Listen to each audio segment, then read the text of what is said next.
Assalamualaikum warahmatullahi wabarakatuh. Bismillahirrahmanirrahim. Pertama-tama marilah kita panjatkan puji syukur kehadirat Allah Subhanahu wa Ta'ala yang telah memberikan kita nikmat yang sebegitu luar biasa, yakni nikmat iman dan Islam. Dan tidak lupa salawat beserta salam semoga terlimpah curahkan kepada Nabi besar kita, Nabi Muhammad sallallahu alaihi wasallam, kepada keluarganya, para sahabatnya, pengikutnya, dan kepada kita sekalian. Seperti yang telah diceritakan sebelumnya bahwa Syekh Abdul Qadir Al-Jailani mendapatkan gelar Raja Para Wali dengan sikap tunduk dan rendah diri. Begitu beliau sudah mendapatkan gelarnya, justru malah tidak mudah menjaga gelar itu dari golongan-golongan setan. Karena semakin tinggi kedudukan seseorang di hadapan Allah Subhanahu wa Ta'ala, maka ia harus siap menanggung ujian yang lebih berat lagi dari Tuhannya.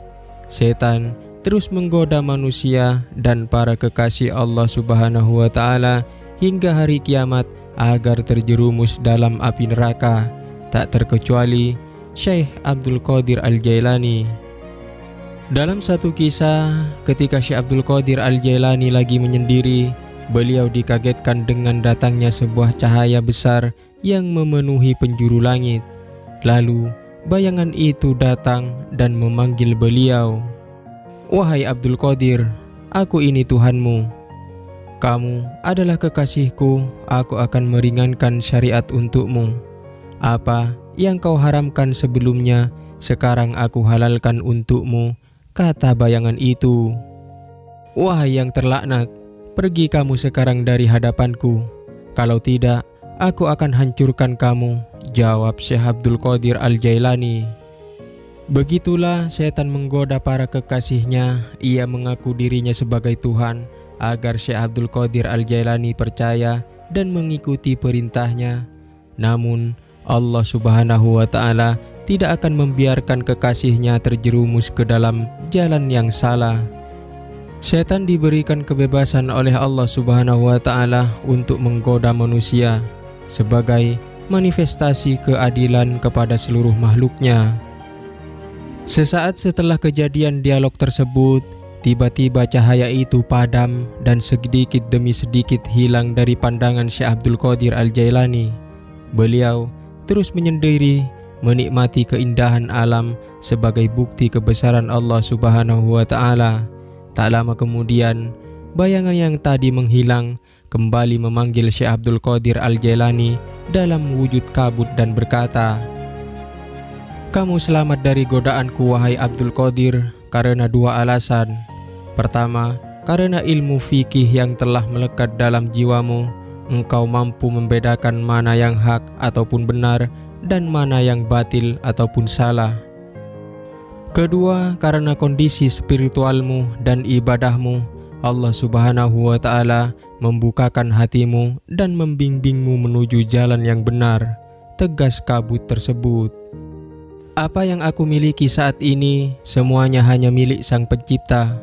Aku selamat darimu berkat Tuhanku," jelas Syekh Abdul Qadir Al-Jailani. "Perlu kamu ketahui Abdul Qadir, aku telah menyesatkan sebanyak 70 orang ahli ibadah dengan cara seperti ini dan hanya kamu yang selamat. Dari mana kamu tahu bahwa aku ini setan?" tanya kabut itu. "Semua karena fadilah Allah Subhanahu wa Ta'ala, aku diberi petunjuk olehnya melalui perkataanmu. Apa yang aku haramkan sebelumnya, sekarang aku halalkan untukmu. Dan saat itu, aku yakin kamu adalah setan. Karena kalau memang Allah Subhanahu wa Ta'ala ingin menghapus syariatnya, tentulah orang yang pertama kali akan terlepas dari syariatnya adalah para nabi, dan itu sangat mustahil," jawab Syekh Abdul Qadir Al-Jailani. Melihat percakapan Syekh Abdul Qadir Al-Jailani dengan setan, sudah jelas bahwa keimanan dan ketakwaannya kepada Tuhannya begitu mendalam. Hal itu sudah barang tentu tidak lepas dari ilmu yang dimiliki beliau. Ada hikmah menarik dari kisah yang tadi, bahwa kita harus selalu menimba ilmu, karena dengan ilmu itu kita akan selamat dari golongan setan. Perlu diingat bahwa setan tidak akan pernah berhenti menggoda manusia hingga hari kiamat. Sebagai manusia yang tidak lepas dari salah dan keliru, sudah sepatutnya terus belajar menepa diri dengan ilmu Allah Subhanahu wa Ta'ala. Sudah banyak di dalam hadis maupun Al-Quran penjelasan akan pentingnya mencari ilmu. Kisah ini disadur dari kitab Al-Fawaid Al-Mukhtarah li Saliki Tariq Al-Akhirah karya Habib Ali bin Hasan Baharun. Mudah-mudahan video ini bermanfaat. Wallahu a'lam bishawab. Assalamualaikum warahmatullahi wabarakatuh.